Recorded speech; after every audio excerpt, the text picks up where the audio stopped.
Hello and welcome to another Album of Record podcast. I'm Craig, joined as always by Andrew. I'm going to kick us off with a weird topic, but how's it going, Andrew? Pretty good. I don't know, feeling a little tired and burned out these days, but that's why we do this podcast. This is my escape. So looking forward to chatting with you for an hour. Yeah, and honestly, we talk about this from time to time, almost to a point where we probably shouldn't talk about it again, but I'm off of 90% of podcasts at the moment because they're all hitting the same political topics, even my tech podcasts. I listen to IndieCast and that's about it. I listen to IndieCast and I listen to NBA podcasts. That's The still NBA has maintained relatively politics free. Yep. High on drama. For sure. Always is. Let's see. I do listen to Smartlist still. I also It feels listen too to contrived. IndieCast. That one feels contrived to me. I don't believe them that they don't know who's coming on. It bugs Oh, me. I do. I definitely believe them. But I will say though, like they're scraping the bottom of the barrel, I feel like lately for guests, They're very quickly running into the Mark Maron problem. Yeah. I'm like, just bring people back. Like they had so many people who were great guests who I promise you would be good and interesting to hear from again. But, one of the earliest episodes of Smartlist, I need to go back and listen to it because I'm not going to remember the exact story, but George Clooney was on very early and he was unbelievable. He had a hilarious story about a prank that he pulled. That guy from ER? Yeah, that guy. But no, so like they've had like really, really impactful and interesting guests, but lately it just seems like it's been a lot of people that I had to Google to see even who they are. Like this week they had a guy, he was the editor of Vanity Fair for a long time and started up email newsletter Airmail, which I wasn't familiar with, but so it's just kind of like, I don't know. Last week they had a guest that was an actor I was not familiar with, but you said you just saw Superman, and I guess he plays Lex Luthor in Superman. Yeah, I don't know his name. He's British. That's about all I know. I couldn't tell you his name, but he was really entertaining and good as Lex Luthor. He was actually a pretty good guest. He was actually interesting. This version of Superman, they kind of turned Lex Luthor into a bit of a tech bro. And so he's still petulant and kind of excitable like Lex Luthor you expect him to be, modernized for the new era where you just assume he's backed by private equity in this one. There you go. BlackRock Lex Luthor. Pretty much. It's very funny how James Gunn brought a lot of the stuff up to date and also went kind of back to the roots of kind of the aw shucks innocent Superman who says golly gee. Yeah. Well, hey, and we can get political because I hear that they went woke with this one too. Yeah. All right, moving on. I mean, yeah, there's Superman and Jesus, the wokest of the woke. That's right. Anyway, so I've talked about this a number of times in the last few months where I spend a lot of time in Chautauqua over the summer. They've got a concert venue there. Part of me buying my season pass to Chautauqua is that I get to go to every concert for like it's included. And so, that included Counting Crows this year. I was joking with you. I think it was a Friday night I keep wanting to say it was Cherry Poppin' Daddies or Big Bad Voodoo Daddy or Zoot Suit Riot. Which one's the swing band that does Zoot Suit Riot? All of them, right? I don't know. Both? It didn't age well.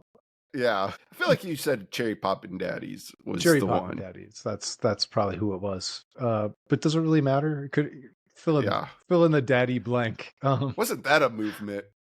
When we talked about like reggae being disco being a one-time Grammy, could have had a swing one year Grammy award for swing. There's a genre that really just came and kind of went. Yeah, well, and it's similar to the blues where they end up playing a bunch of quote unquote standards, right? Because there are only so many variations on swing. And it'd be like, yeah, we're a twist band. We only play the twists. Yeah, I feel that way a little bit with Dropkick Murphys these days. They put out a new album a couple weeks ago. It was like July 4th, I think. And I listened to it. It's good, very enjoyable. Return to form, if you will, a little bit, because they had been doing Yeah. some more acoustic type stuff lately.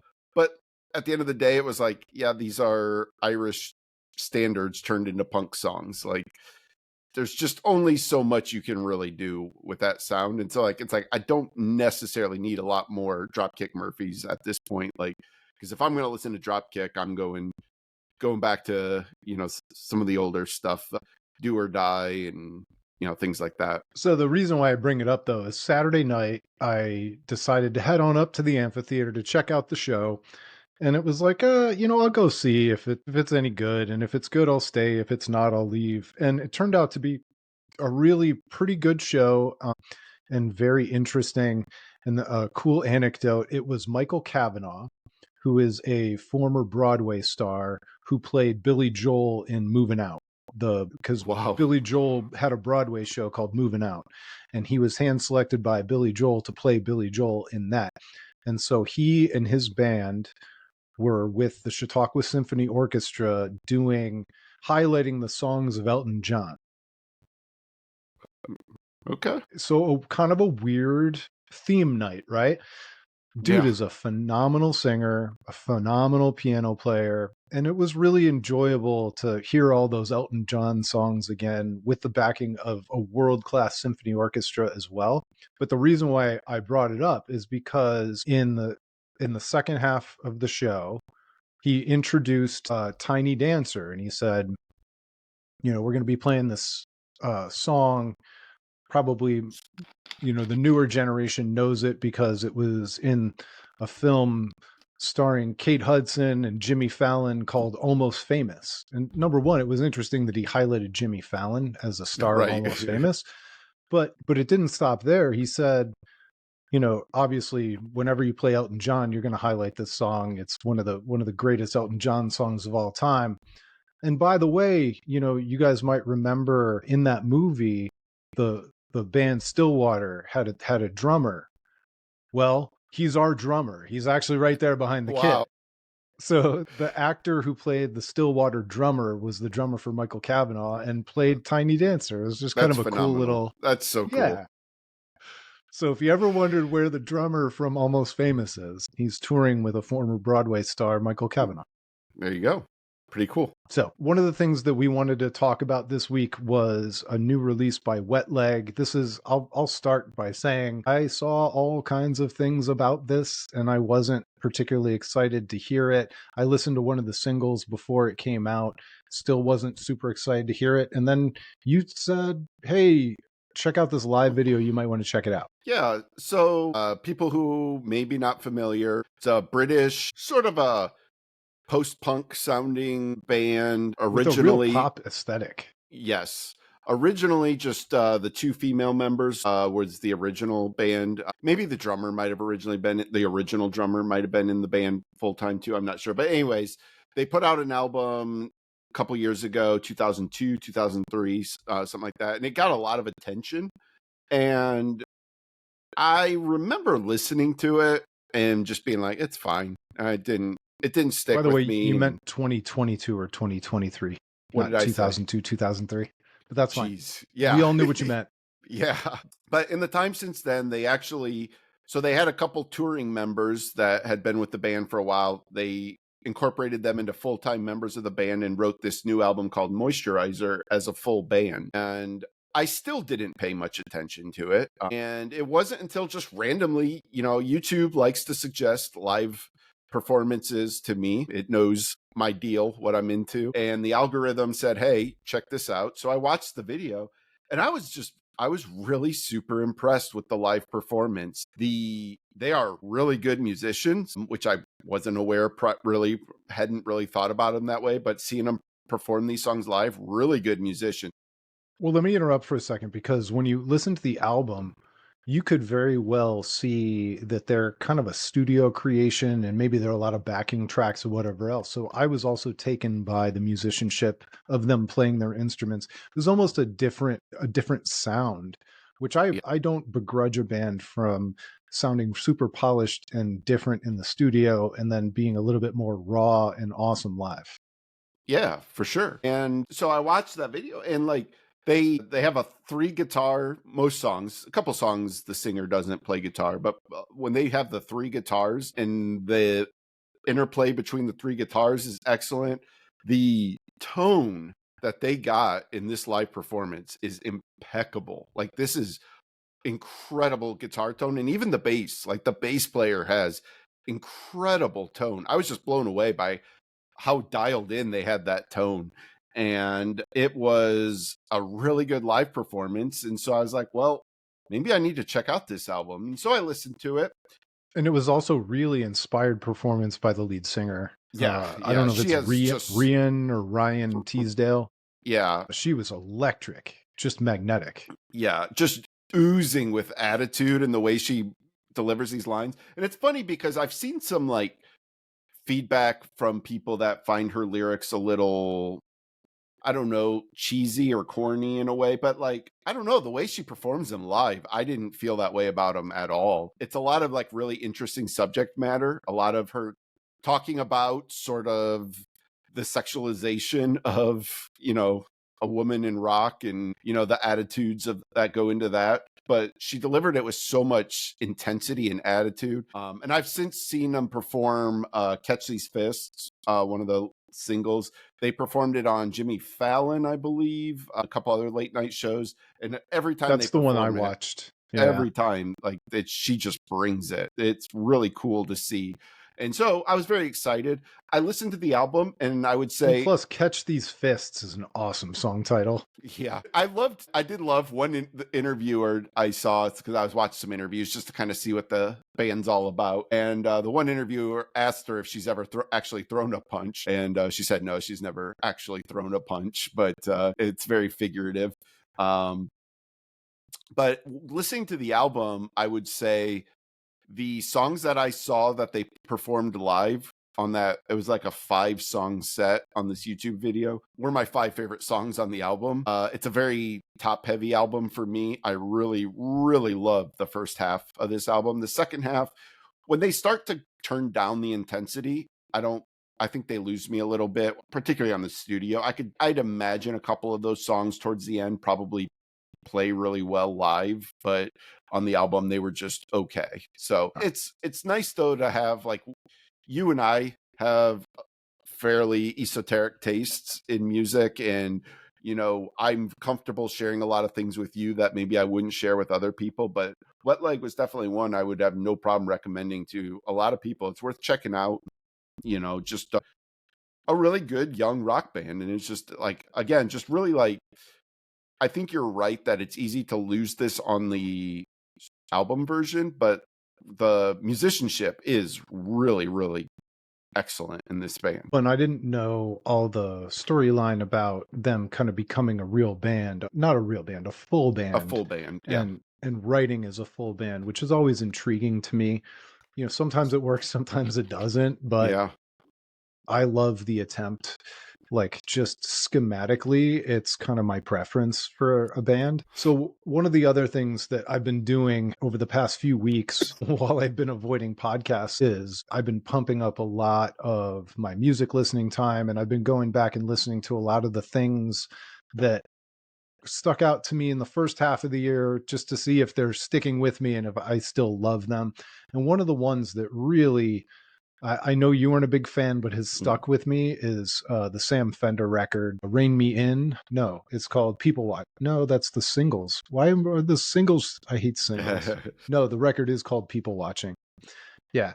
And this is like a British guy, somewhere between, he kind of sings like the Killers, but the album was produced by, I always forget the band name. I'm not going to be able to help you. No, it's okay. I'll think of it eventually. And so it's Fall a cross. Out Boy. No. It's, you want me to just start guessing bands? Waxahachie. That'd be great. No, Adam Granduciel. I can't remember which band he's from now. Candlebox. Look it up. Was it Bush? Is it Bush? How long would I have to guess before I would guess this band? The War on Drugs. I always forget the War on Drugs. Okay, yeah. So it's like if the Killers and the War on Drugs had a baby. That's kind of the sound. Definitely a good pop sensibility. and I was really loving it, loving it, loving it. And this didn't take away my love of it, but I was on my way home from my weekend and I stopped at Sheets. And all of a sudden I heard it over the soundtrack of Sheets. So Sam Fender made it to Sheets. Hey, there we go. Sam Fender and Anabar, Does it does it take another favorite thing that's at Sheets. does it take your credibility away if you're getting Playlist Pub at a national gasoline chain? Look, man, I can't sit here and talk about how awesome I think it is that Turnstile and Scowl are in Taco Bell commercials and then cast aspersion towards an artist for being played in Sheets. So more power to Sam Fender for being played in Sheets. Speaking of which, though, and I'm springing this one on you, we didn't talk about this one. Did you see Los Campesinos turn down an offer of $60,000 to license a song of ours to an Airbnb commercial? No, I didn't. And it was because Airbnb continues to make money from stolen Palestinian land. Okay. I thought maybe it was going to be because of their like fee structures and everything. And as a touring band, I'd imagine they probably hate Airbnb as a company. Whereas Taco Bell is the lifeblood of touring. So it totally makes sense that Turnstile and Scowl are propping up Taco Bell. I mean, if you ever watch the Hard Lore podcast, it's a recurring theme is the mutual appreciation across hardcore for Taco Bell. Yeah, well, and Taco Bell. Yeah, everybody takes Taco Bell money. There's no reason not to. Even vegans should take Taco Bell money. That's right, which I'm pretty sure a couple of the guys in Turnstile are vegan, I believe. So that's kind of funny. They got beans. Get a bean burrito, no cheese. Yeah. Regardless, cheese isn't vegan. You got to have special vegan cheese. That's why I said no cheese. Bean burrito, no cheese. Yeah. Okay. Man, that'd be a really boring burrito. That's right. Anyway, but regardless of how you feel about the politics, a band like Los Campesinos turning down $60,000 is kind of a big deal. For sure. But you got to respect it. I love that band, man. Love that band so much. I mean, I respect their hustle all the way along through this album cycle. It's been amazing. Did you see the interview Stereo Gum had with Gareth at no. What was the festival that they were all at? Was it Glastonbury or was it a different one? I don't think it was Glastonbury. There was a European festival, Primavera Sound maybe. But anyways, let me guess, Isle of Wight. It was not Isle of Wight. That's where Wetleg is from. So way to stay on topic there. But Thank you. But it was a really cool interview. Gareth is a pretty interesting guy, and it was really cool to see a very just chill, laid back interview with him. So worth checking out. All right, what is next? Was there anything else you were going to say about Sam Fender though? Because I feel like I really derailed you from your Sam Fender appreciation. I think that's one of the best records I've heard this year. Just the quality, it's listenable from beginning to end. And unlike some other records that maybe have faded and I'm not nearly as excited about 3, 4, 5 months later than I was when I heard them the first time, it's just always interesting to me to see what fades and what grows in my year. I also did some paring down over the last week. My list that I have of things I want to keep listening to, I removed some things from that list where I was like, I'm just never going back to this. Some that I was really looking forward to that, the I know you like this one a lot more than me, but that Anxious album, was it Bambi? Yeah, love that record. It just didn't do it for me, and I was just like, I'm just not going to go back to it. But that's cool. That's what you're saying though. You just don't know what's really going to resonate with you, and certain things just kind of fade over time. So here's another piece of it, and this plays into Sam Fender, is that Anxious and Downward are not summer records. They're not. And we're in the dead of summer. But let me tell you something. People Watching by Sam Fender sounds really good on a boat. I'm just going to say that. Okay.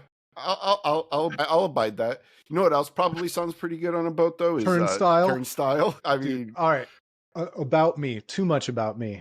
So the first day that I picked up my very heavily used old 2008 Sea-Doo, I Mhm. kept the headphones in and I'm playing the new Turnstile Oh record while my zipping around the god. lake on a Sea-Doo. Just like the video. Just like the It was video. amazing. Smaller My waves. I god. wish I had the big waves like that, but it was Yeah. amazing. That's so Amazing. good. Dude, that It's a album could perfect not summer be a more record. perfect. It's unbelievable. I cannot stop listening to that album. But Like who knows? It might suck in the winter. maybe, Probably but not. when you're driving in your car with the windows down in the summer, oh my god, it's so So good. what season do you associate the previous Turnstile record? For me, that feels is a fall album. Like Turnstile is always fall for me. Not just that So one, even going backwards. Time and Space, Nonstop Feeling, like those are very fall albums for me. I don't remember what year, of course, because time doesn't work for us. But I listened to that record nonstop over the course of like a Thanksgiving break. So for Yeah. me, it sounds like Thanksgiving Yeah. when people are putting their Christmas lights up for the first time, and Yeah. because that's just when I listen to it. That's why when I always think of Hop Along, not their last record, but their second to last record is a summer break record. Because I listened to that at the beach one year when my family took a week-long vacation. Yep. It's just Yep. To this day, we've talked about this before, but Super Unknown for me is such a summer album because I remember transporting. I would have to carry it from my bedroom. I just had my first CD player that I had, a little combo unit. I would carry it outside, plug it in, put Super Unknown on repeat, and just shoot baskets in my driveway all day long. And I did that for over a month. And so, like, when Black Hole Sun was maybe the most summer music video of all time. yeah, to say the least. So, okay. So we also wanted to talk about we want to talk about the records we're looking forward to in the second half of the year, but we should probably start with Deftones because they released a single, which was really fun. I think I said to you, hey, the new Deftones single is out. It sounds like the Deftones. I want to hear more. Yeah, I think that's fair. I I like the song. It gets better after a couple listens, at least it did for me. The first listen was very okay, like this is good. I wasn't losing my mind on the first listen. No. After a couple listens, you start to listen to, I really like the drumming on that song. He really changes up the drum parts for the different parts of the song, which I thought was cool. It You moves a see, lot for a song that's only 2 minutes and 51 seconds. yeah. What is the song called? Mind something My mind. mind is a mountain. My mind is a mountain. Very weird. Did you look at the track list? Very weird Yes. track titles on this album. Let me read them. My mind is a mountain. Locked club. Ecdysis. ECDYSYSIS. Infinite source. Souvenir. C capital X lowercase z. I think about you all the time. Milk of the Madonna. Cut hands. Tilde. The tilde sign. Yeah. Metal dream. And then departing the body. Yeah. So hard to infer much from that other than just some strange album or song titles. But yeah, I don't feel like I really gained a lot of information from this first single about what this album's going to be about. I did watch the Zane Lowe interview. Did you watch that? I'm like 25% the way through. It's really like it's always interesting to see where different people are in their lives in these bands that have been around for so long, and like you really see the dichotomy between sort of where Stephen Carpenter is in his life and Chino. Like they're very different places. It seems like Chino is very much chill. What do you say? I think he said he's 3 years sober now, which is pretty remarkable. And Stefan was very like out there, very agitated. I thought it was just a very interesting dynamic. But it's so cool to see this band because these guys were high school friends, and you can just still see that friendship is still there through everything. You can tell they're different people now. They talk about the fact that they all live in different cities now. They don't all, live in the same city. They don't really have much of a headquarters in the same way that they used to, but you could still see the mutual love and respect for each other, which is cool to see. So they're very optimistic about this album, which I know, what are you going to say, right? Like, man, Yeah. I don't know if we're really feeling this album. I don't think I've ever heard a band say that, but it seemed genuine to me. And the Deftones have so much equity built up at this point that like they don't owe me anything, but I would also be super surprised if I didn't like this album. Like that Yeah, to me, and that's the floor, is liking but this but to album. your point, they started jamming together in 1988 when Chino would have been 15. Yeah. Like that's how long these guys have been like hanging out musically, which Yeah. is unbelievable. Yeah. I thought it was interesting too. Stefan mentioned that his guitar parts have been done for over a year, which is kind of crazy. Wild. Yeah. Yeah. I love the fact that they released track number 1. We now know that My Mind is a Mountain is the first track off the They record. they they kind of, I'm trying to think, like, because They released the bookends last time. I'm trying to remember which one came first. Did we get the I think opening we got song Ohms first? first. And then on the self-titled, was Hexagram the first single for that one? I think so. I know it was a single, but I can't remember if that was the first single or not. I'm trying to think of like how many times they've done the opening track as the first single. But Man, yeah, if only but we'd done some research.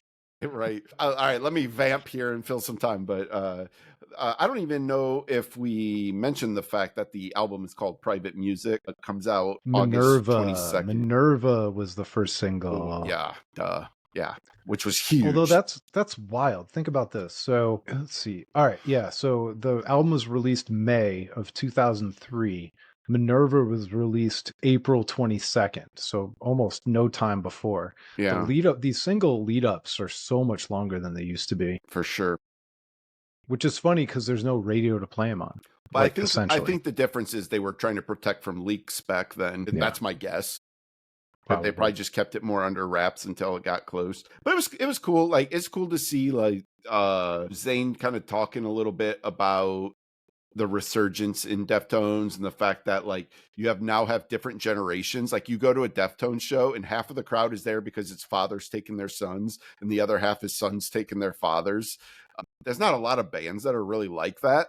You know, like we've talked about this with Radiohead a little bit. There's like different dimensions of Radiohead fans. Definitely the case with Metallica, a little bit with Pearl Jam. Even there are some like later era Pearl Jam fans, but like with Deftones, Saturday Night Wrist really just exposed them to an entirely different crowd, and those two elements are still with the band today, and that's why they're able to play arenas. You know, not, you know, very few, there are not a lot of bands from the 90s that can still play arenas, and so it's kind of cool that no, and you're right. If the fan base was still just some fraction of people who loved Around the Fur or right. even White Pony, this wouldn't still be going like this. No way. Right. You have to sustain it, and you have to reach different audiences by putting out different types of albums that appeal to different types of people, and still do it all Completely really well. different band, but we've talked about this with Primus and how, you know, they kind of embrace the jam band people, and the jam band people embrace them once he did Oysterhead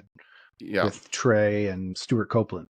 For sure. Yeah, but they still have that same core audience is still with them too. So yeah, very cool. But yeah, so you know, I've been talking too long. I don't know if you have much you want to say about the song itself. I thought it was really good. It's just a tease. I want more. Yeah. Well, and you know, sometimes you and I talk after these podcasts, and it's like, man, I dominated the conversation. I feel like we played good ping pong on that one, but. Okay, good. All right, good. I don't know. I just didn't feel like you got to say as much about the song itself. So I don't have much to say about the song. Okay. I think it's good, but it just like it's such a fragment. And until you hear it as part of like, is it gonna lead into the next indispensable track? Because Deftones is an album band for me. Yeah, there are some singles, and I definitely listen to some individual songs from time to time. But more often than not, when I pull up Deftones, I listen to an entire record. And so I listened to the singles from the last record too much. And so it was jarring to me to have them be the first and last track on the record. And so I'm going to ration my free listens for the next 37 days, 5 hours, 50 minutes, and 30 seconds. Yeah. I'm looking at the counter. Thankfully, got a couple other albums that can help get us there. All right. So let's talk about The Armed first. Yeah. So that's Very, I don't very know much excited about for this this. record yet, but I loved their last record. Yeah. So the new album, it's called The Future Is Here and Everything Needs to Be Destroyed. Comes out August 1st. They've put out a couple singles so far. It's a very aggressive sound, which the Armed can be all over the place. This Yeah, is one of the most unique bands. I can't remember how much we've talked about them in the past on this show. It's a band that it bears repeating. this is a band that for the longest time was just draped in the most mystery of any band I can ever recall, where it wasn't even clear who was actually in the band. Like, you could see them play back-to-back live shows and it would mostly be different people on stage. And it'd be like, wait, what? Like, who's actually in this band? There was like lore about this supposed like brain behind the band who didn't actually tour and he just wrote all the songs. There's a great Dan Ozee interview where he supposedly went and talked to this guy, but it's like not clear. Like, I'm pretty sure, like, I don't know if Dan was in on the joke or like, or what, but which is kind of cool because I'm going to forget her name, but Dan's fiance, who's a violinist, and she also has has a solo music career. She's on this Armed album. One of my favorite things they did for this album is they put out a promo photo of the band to announce this, and none of the members are in the Armed. They are members of other bands, and it was hilarious to see. So, like, I really appreciate that in today's day and age where we know everything about every band. I like that they maintain some mystery and whatever, but this is at its core, this is a hardcore band from Detroit, but they are, again, as we talk about a lot, a hardcore band that likes to color outside the lines. They do a lot of things that are not hardcore. They like to mix and match different elements of different genres and different styles. They definitely did that with their last album, which was way out there, in Yeah, their terms last of, one was from 2023. It's called Perfect Saviors, and it was absolutely one of my favorite records of that year. Sport of Form, oh God, yeah, it's so Sport good. of Measure, Sport of Form, both those songs were just absolute killer. If I had one criticism, I kind of felt like that record was maybe front heavy, where Yeah, after 6 or 7 tracks, I was like, I think I've got the best of what this record has to offer. And I would yeah. listen to the second half, but it was not one where I was like, all right, the second half was a bit more of a slog. That's all.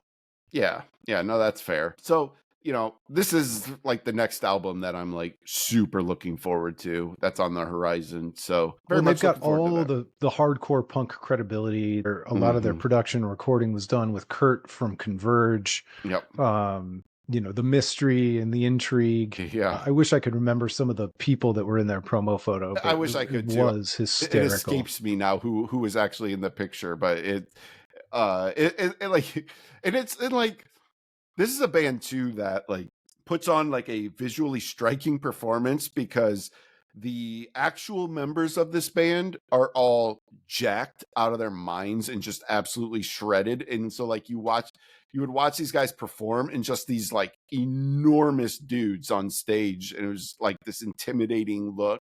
But then like you would like question, like, is this just the shtick? Like, are these guys actually playing? George Clark was one of the That's people in the right. That's photo right. George was. Yep. from From Death Death Heaven. Heaven. Yeah. So the Armed are a good time. That's just the best way I can put it. It's everything about this band is just enjoyable. Their music can be abrasive. It may not be for everybody. This isn't one I would recommend if you don't really like, some of the hardcore elements, because it is at their core hardcore, but Yeah. they're a good time. It's a really like just a really neat, unique band in today's day and age. So Well, and I'm the last gonna, one had a lot of alternative rock melody in it as yeah, well. It was yeah, a great listenable record. But this new record has contributions from Kurt Ballou from Converge, Queen of the Stone Age, Troy Van Leeuwen, a bunch of people I don't really know, I'm Ken Szymanski, Patrick Shirorishi, I don't know, Justin Meldal Johnson, yeah. who we know. He was in the picture too. He was in Yeah. the promo photo. It's just Anyway, hilarious. It's it's gonna so hilarious to be in a band and put out a promo photo and just get like other people from other bands to be in your band's promo photo. It's great. when apparently George Clark was in their video. Yeah. Yep. Anyway, all right, next on the list, we've got The World is a Beautiful Place. We talked a little bit about this because Beware the Centrist, and then there was one other Yeah, I single I can't think remember. released so far. I wish I could remember the song title, but that one's really But good too. this is a band that has been waiting, taking their sweet time, following up their last record. They're a band that inconsistency is their consistency. They necessarily in terms of quality, just in terms of style, like you Yeah. just never ever know what to expect from The World is a Beautiful Place, and I am no longer afraid to die. And you will know us by the Trail of Dead. What? Just fill in the backhand. Yeah. Yeah. They really missed their opportunity for the the world is a beautiful place dot. Yeah. But yeah, no, I agree with everything you said. I don't have a lot to add. I'm very excited for this, mostly because I love Beware the Centrist and I loved their last album, and I don't know what this new album is really going to sound like, and I'm very very much looking forward to it. I think that one also comes out late August. Maybe it's the same day as Deftones. Is it the 22nd? Do I have that on my? I don't I Yeah, don't it really know. is. Yeah, But this August 22nd. So same day as Deftones. when the band re-released their most famous t-shirt design, I had to buy one. Mm, It's The World is a Beautiful Cat and I am no longer meow meow meow. great. And it's a big fat cat. No It's notes. one of my favorite t-shirts. It makes no sense at all, Yep. and it's awesome. Yeah, that's how you do a perfect band shirt. Yeah, pretty much.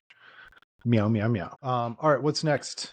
Let's talk about La Dispute, because All right. this one is interesting. So this is a band, sort of a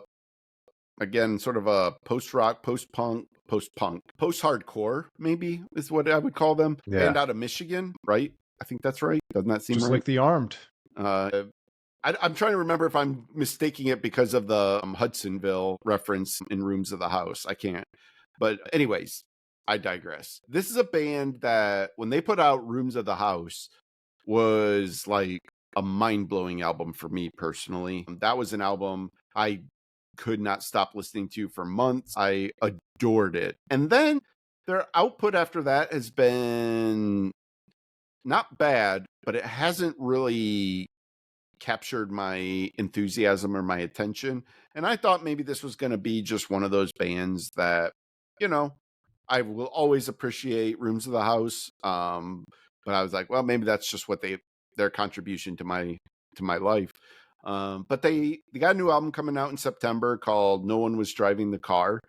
And they've done something really unique with this album. It's divided up into 4 acts, and they've been releasing these 1 act at a time. So the first 3 acts are already out. So that's like 9.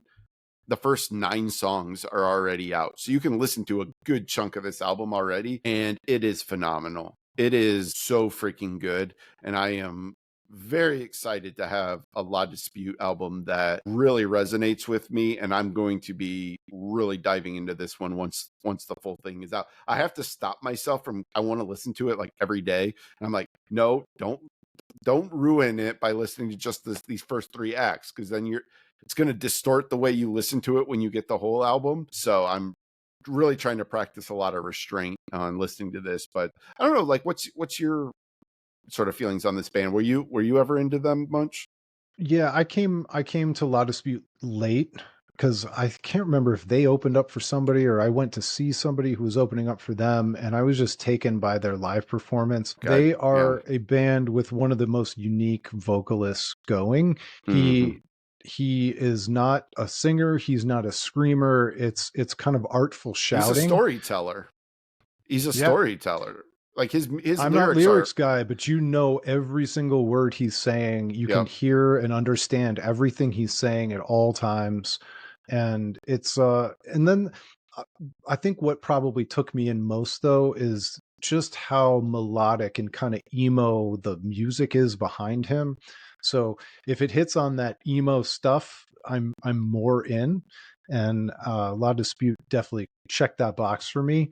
Yeah. Even though normally I would like a little bit more singing or some vocal melodies. Something a little bit goes a long way. Like I don't think I could listen to this every day for 3 weeks, Yeah. but I've really fallen in love with some of their records and happy I listened to them, you know? Yeah, for sure. But yeah, I like it's hard for me to articulate what it was about. I'm trying to remember if there was only one actual proper full album, or and then maybe there was an EP, or maybe there was two albums in between, but I can't really articulate what it was that didn't resonate with me in the same way. But whatever it is, that special it factor is back with me on this album. Like these first three acts are incredible. And I don't think it's just me saying this, because I've read a lot of people generating a lot of hype about this album. So I Yeah. actually think this album is going to be a sneaky big album in Well, and the indie world. but also to your point, Rooms of the House, which is a phenomenal record, has millions and millions of plays on Spotify, and then you go to the next one, Tiny Dots, it's the biggest track has 500,000, and then Yeah. it just, and then there's a re-release in there. Yeah, that's There's right. Panorama is not much better than the previous one I mentioned, and Yeah. then there's a Panorama remixed, and it's like, Yeah. It just felt like you they and were spinning their wheels. I'm not a remix guy. I have almost never enjoyed a remix record. And we lost Craig. And I don't know if we're still recording. So if we are, I'm going to fill time. It's just me now. And to echo Craig's sentiments, I too am not much of a remix album guy. I'm trying to think, like, I kind of liked some of the Nine Inch Nails remix stuff. I like Year Zero remixed. I did listen to that one quite a bit. But in general, I too am not much of a remix guy. We've got Craig back. Craig, I don't know if we were still recording. I was trying to just fill time in case I it was think still think we recording. did keep recording. I got a All right. catastrophic server error on Riverside side, so Okay. I'm assuming they'll be able to stitch all this together somehow, and Yeah. it should be fine. Well, I was just agreeing with you about not being a big remix album guy. And bands keep trying it. Death Cab Yeah. tries it, and I'm like, yeah, please don't. Please Yeah. don't. But I think it's an opportunity for these bands to work with artists they respect, and kind of you make the tent bigger, widen the net. And so I understand why they do it, but generally speaking, it's just not my deal. Yeah. Um, all right, we got two left. We got Drain and Agriculture. Where do you want to go first? We'll just do these in order of release. Agriculture has The Spiritual Sound coming out in October. This is a black metal band. What Avant-Garde would you black say? metal. I was to say, what, like, there's a twist to it. It's not straightforward, but it is at times straightforward black metal, but they Yeah. really do a lot of that push and pull, the quiet and soft dynamics. They do that really well, often multiple times within the same song. This was the last one, self-titled. Yep, self-titled from 2023. It was only 6 tracks, 31 minutes long, but still felt Yeah. like a full record because most of the songs were 6, 7, and one is 8 minutes long. So Yeah. And it's an album you and I both loved. We listened to it's a this great one record. a lot that year that came out. So, I I've been kind of eagerly waiting for a new album. They did a re-release of an EP, but then they put like some new songs on it as well, which I liked. I quite enjoyed that. I got that one on vinyl as well. But I've been waiting for the proper follow up.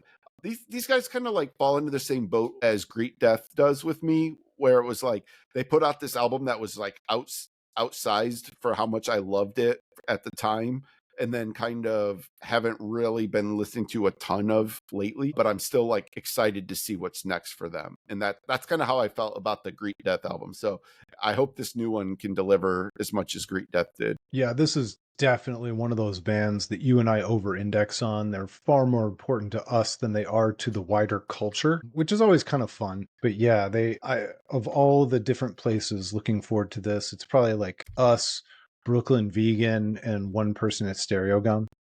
Right. Yeah. And that's fine. That's fine. That's how I like it. But I probably will avoid, I have mostly avoided this single, and I I'll have too. continue to do that because this is a full record band for sure. Yeah. And like, especially when, like you said, it's a lot of like, it's not a lot of songs on the albums to begin with. They tend to Yeah. do fewer songs, just longer songs. And so it's like, I don't need to hear 25% of the album in one go. Right. All right, Drain. Yeah. This is Okay. all you, my man. This is definitely all me. This is it's funny. So they announced this at probably a month ago at least, and it doesn't come out until November. This is a November release. Really Drain is flirting with not being included in the year-end list, buddy. yeah, yeah. The Drain is Your Friend is the album. Like we talk a lot about hardcore on this podcast, and you know, people who faithfully listen week over week have kind of probably picked up on what we really like about hardcore is when hardcore bands start to do something different with hardcore. They like that's like the main structure, and then they do something different with it. That you know, Turnstile, Scowl, Soul Glow, you know, on and on and on. You know, these bands that Yeah, man, you got to break the mold. You got to extend the palette because just straight up hardcore is monotonous after a while. It just is. yes, but I do appreciate though a good straightforward hardcore album every now and then, and for the most part, Drain is going to stick to hardcore. Now there's a little bit of elements of thrash to their sound. There's like almost like a thrash metal vibe to, especially their last album. There was even a hip hop song or interlude, which was really unique on the last album. But for the most part, you're getting pretty straightforward hardcore with Drain. And this is my absolute favorite, just straightforward hardcore band. I am so excited for this album. This is one of the most energetic bands, one of the most likable bands. Watch any interview with these dudes, particularly the singer, Sammy. He is the life of the party of any interview. He is just an awesome, awesome dude. Very easy to root for. And he's talked about the fact that he was able to quit his job and he is now a full-time musician. Drain is his job now, which is pretty cool. You know, this is by no means of an enormous band, but certainly in the genre, this is a band that quickly has become an absolute giant of the genre. They play every festival. I mean, they are always at festivals. One of my favorite things about them is they have probably one of the two or three most intense crowds for their live shows. And they have a banner up when they play live behind the drums that says Drain is not responsible for anything that happens to you over the next 20 minutes or 25 minutes, you know, whatever it is. And they will play just this blistering set from beginning to end. So they put out a couple singles.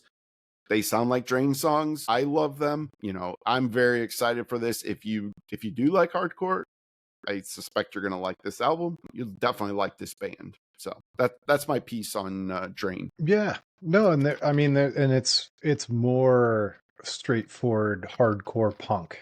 And so Yep. if you lean more punk, you're gonna love it. If you lean more, stadium rock and emo, it's not gonna be your deal. Although I got to admit, I did go back and listen to Living Proof, and I think for whatever mood I'm in this year, whatever I've been listening to this year, it hit me a little bit better than it did back in 2023 Yeah. because I'm growing and changing too, Andrew. I'm not the There we same go. I guy I love it. was. I love it.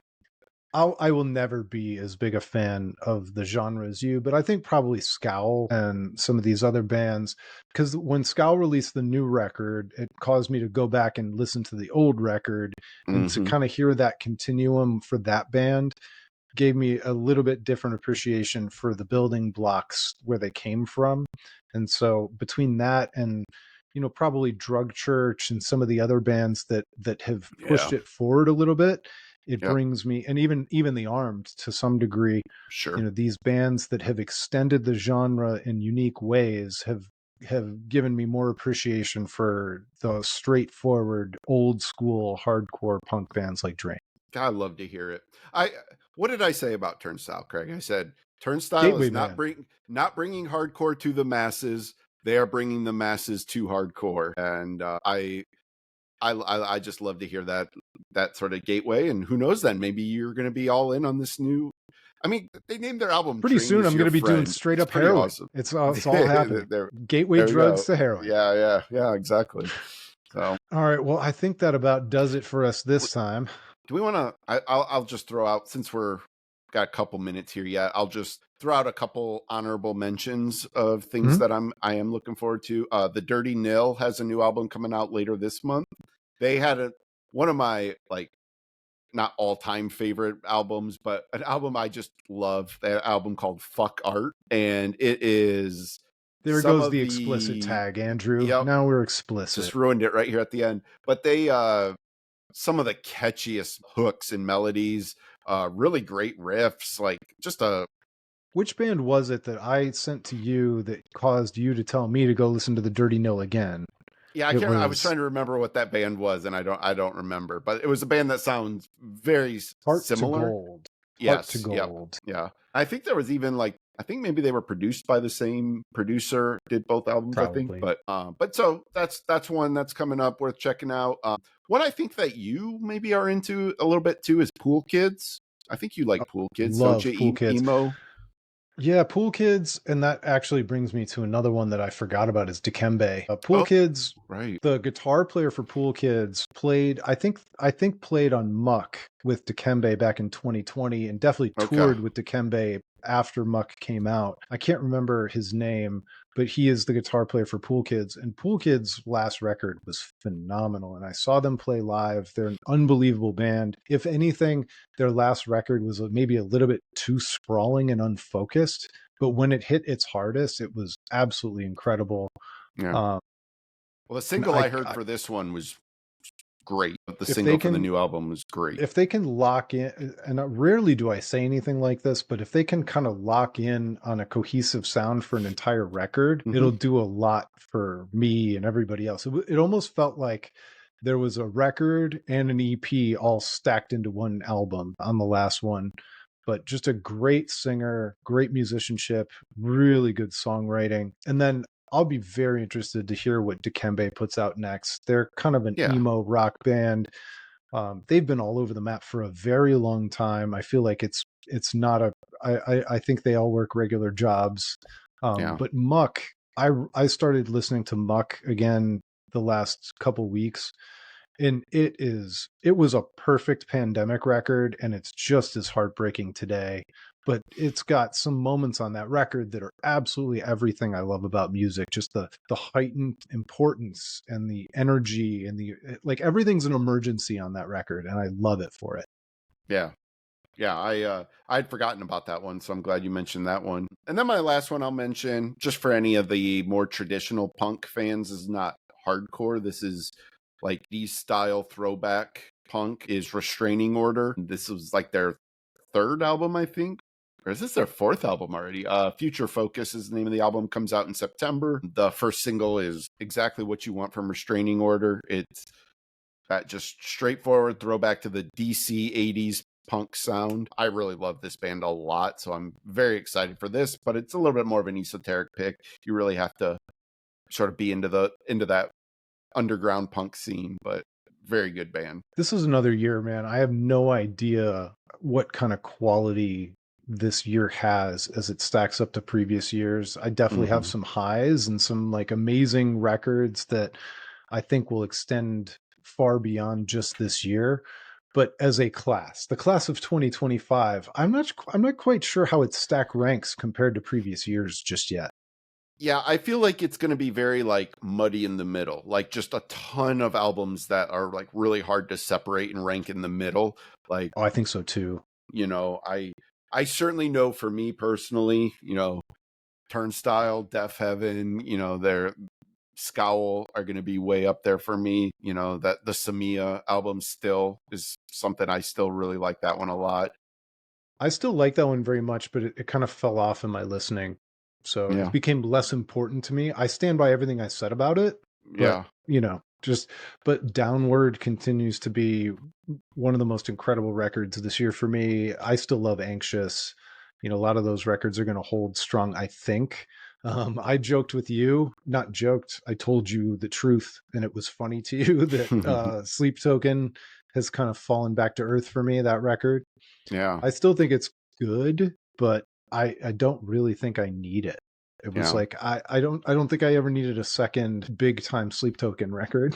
Yeah. Greet Death Another one that's way up Yeah. there for me. You know what I listen Already, to? in a brief period of time, Greet Death is way up Yeah, there. for sure. You know, I listened to the other day that I haven't listened to in quite a while, that I always forget how great this album is the Mama album. Yeah. Return to Blue Sky, something like that. Blue Yeah. Sky. God, I can't believe I can't remember the name of the album. MOMMA. Yeah. God, this album is so good. Welcome to My Blue Sky. Welcome to My Blue Sky. There's just hook after hook, so much great melody on that album. So I was like, that was one like I listened to it. And I'm like, I have no idea how I'm going to rank this album, because every time I listen to it, I'm like, oh my God, that's right. This album is incredible. And then I forget about it for a stretch of time. And Yeah. you know, it's Well, and the other thing of note, for whatever reason, last year you and I felt like there was a lack of female energy in our year-end lists. we do There's not going have to be that no problem this lack of year. female No, energy in our year-end list this definitely year. It not. feels like just a stacked year for, female Yeah. voices in Not to our mention, style of music. you should pronounce the name of the band you shared with me last week. I'm just going to say Nuvo Lascura. There we go. Love it. But I'm sure I again, got that wrong. ridiculously great album with incredible vocals. Dude, I said it right. Nuvo Lascura. Boom. Look at that. Professional Yeah, podcasters. it's a new album called How This All Ends, and female hardcore, like almost black metal level screaming vocals, Pure and aggression. it's incredible. It is so Yeah. good. Yeah. I played it in the car with my son the other day because he was like, "What are you listening to?" And then I changed it because he didn't want to listen to it very long. He just kind of laughed at me. Yeah, fair enough. Dad rock is weird in 2025. Yeah, ain't that the truth? I don't know if I can't remember if I shared this or not, but I watched a YouTube video and it was like dad reacts to, and it's this kid who like plays music for his dad, and and they did the Turnstile album, and I'm watching this and I'm like, that dad is my age. Like, oh yeah, I'm the dad age in these type of videos now. That's right. Like, I don't You just feel happen like to be it, Uncle but I Uncle am. Andrew. Yeah, Uncle reacts to. All right, that's a great place to stop. We appreciate all you guys listening and watching on YouTube. Albumofrecord.com. Sign up for free so that we can send you everything that we do every week. And we'll talk to you next time. It's been the Album of Record podcast.